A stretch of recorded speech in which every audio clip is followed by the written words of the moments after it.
Hi అండి, నమస్తే. Welcome to our channel Sai Durga all in one. ఈరోజు మన టేస్టీ రెసిపీ వచ్చేసి సేమియా కేసరి అండి. ఇప్పుడు నవరాత్రుల్లో 4వ రోజు ప్రసాదం అయితే తయారు చేసి చూపించబోతున్నాను, సేమియా కేసరి. అలానే దేవుడికి ఫాస్ట్గా మనం నైవేద్యం సమర్పించాలనుకున్నప్పుడు ఈ సేమియా కేసరి ఒకటండి. అలానే రవ్వ కేసరి కూడా తొందరగా అయిపోతాయి అనమాట. ఇప్పుడు ప్రాసెస్ చూసేద్దాం, ఏమేమి కావాలో రండి. రోస్టెడ్ సేమియాలు 1 కప్పు తీసుకున్నాను. మనం పచ్చివి కాకుండా ఇవి ఆల్రెడీ వేయించినవి అనమాట. అలానే 3/4 కప్పు వరకు పంచదార తీసుకున్నాను. తర్వాత వచ్చేసి కొంచెం ఫుడ్ కలర్, ఇది ఆప్షనల్ మాత్రమండి.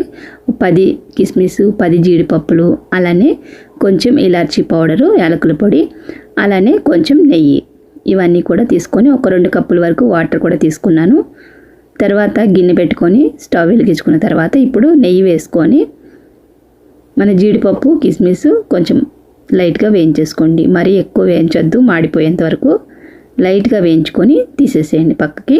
ఇలా వేగిపోయిన తర్వాత తీసేసుకొని ఇదే నేతిలో మనం కొంచెం సేమియాలను కూడా వేయించుకుందాము. వేయించకపోయినా పర్వాలేదు, ఆల్రెడీ రోస్టెడే కాబట్టి. అయినా కానీ ఒకసారి నేను నెయ్యి అంతా కూడా వాటికి పట్టిస్తున్నాను అనమాట. ఈ నేతిలో ఇలా ఒకసారి మొత్తం అంతా నెయ్యి వాటికి పట్టేటట్టు అంతా కలిపేసుకున్న తర్వాత చూస్తున్నారు కదా, ఇలా 1 నిమిషం పాటు వేయించుకుంటే సరిపోతుంది. ఇప్పుడు వీటిని ఇంకొక ప్లేట్లోకి తీసేసుకొని పక్కన పెట్టేసుకోండి. ఇప్పుడు ఇదే బౌల్లో 2 కప్పుల నీళ్ళు వరకు వేసేస్తున్నాను. వేసేసుకున్న తర్వాత ఈ నీళ్ళల్లో ఫుడ్ కలరు, అలానే ఇలాచీ పౌడర్ వేసేసుకొని బాగా మరగనివ్వాలి. ఇలా నీళ్ళు మసులుతున్నప్పుడు మన సేమియాలు వేసేసుకొని ఉడకనివ్వాలి. ఈ నీరన్నీ కూడా ఇంకిపోయి సేమియా కేసరి కొంచెం పొడి పొడిలాడుతూ వచ్చేంత వరకు నీరన్నీ కూడా మనం ఇంకిపోయేదాకా వేయించుకోవాలి, గరిటతో కదుపుకుంటూ, లేదంటే అడుగు పట్టేస్తుంది. చూసినారుగా, మధ్యలో ఇలా కలుపుకుంటూ ఉండండి.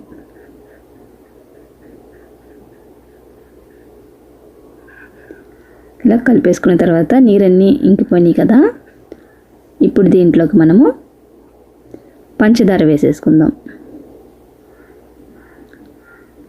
పంచదార వేసిన తర్వాత మరొకసారి అంతా కలిపేసుకుంటే కొంచెం మనకి ఏంటంటే పంచదారలో మళ్ళీ నీరు అనేది వస్తుంది అనమాట, కరిగినట్టు అయ్యి పాకంలాగా వస్తుంది. చూస్తున్నారా, మనం కలుపుతున్నప్పుడే మళ్ళీ కొంచెం లూజ్ అనేది అయ్యింది.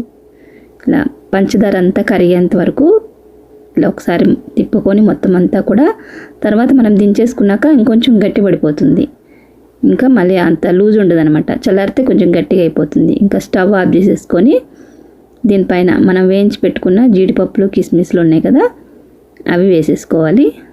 జీడిపప్పు, కిస్మిస్ వేసేసుకున్న తర్వాత ఇంక మనకి సేమియా కేసరి రెడీ అయిపోయింది. ఇప్పుడు అమ్మవారికి నైవేద్యంగా సమర్పించుకోవచ్చు. అలానే పిల్లలు ఏదన్నా స్వీట్ తినాలనుకున్నప్పుడు అప్పటికప్పుడు చేసేయచ్చు అనమాట. 5 నిమిషాలు కూడా పట్టదు మనకి ఇది. నేనంటే వేయించాను, కానీ ఆల్రెడీ రోస్టెడ్ అయితే ఇంకా వేయించిన అవసరం లేదనమాట. కొంచెం నెయ్యి పట్టించాను సేమియాలకి. చూస్తున్నారు కదా ఫ్రెండ్స్, ఎంతో టేస్టీగా ఉండే మన సేమియా కేసరి అయితే రెడీ అయిపోయింది. దేవుడికి నైవేద్యంగాను పెట్టచ్చు. అలానే పిల్లలకి బాక్సుల్లో కూడా స్వీట్ ఏదన్నా పెట్టాలనుకున్నప్పుడు ఇది తొందరగా అయిపోతుంది అనమాట. వీడియో నచ్చితే లైక్ చేయడం మర్చిపోదు. ఇలాంటి మంచి మంచి రెసిపీస్ కోసం మన ఛానల్ని అయితే సబ్స్క్రైబ్ చేసుకొని పక్కన ఉన్న బెల్ ఐకాన్ ఆల్లో పెట్టుకుంటే నేను ఏ వీడియో వేసినా కానీ మీకు వెంటనే నోటిఫికేషన్ వస్తుంది. అలాగే నవరాత్రి ప్రసాదాలు మన ఛానల్లో ఉన్నాయి, వెళ్ళి మీకు ఇంట్రెస్ట్ ఉంటే చూడండి. Thanks for watching.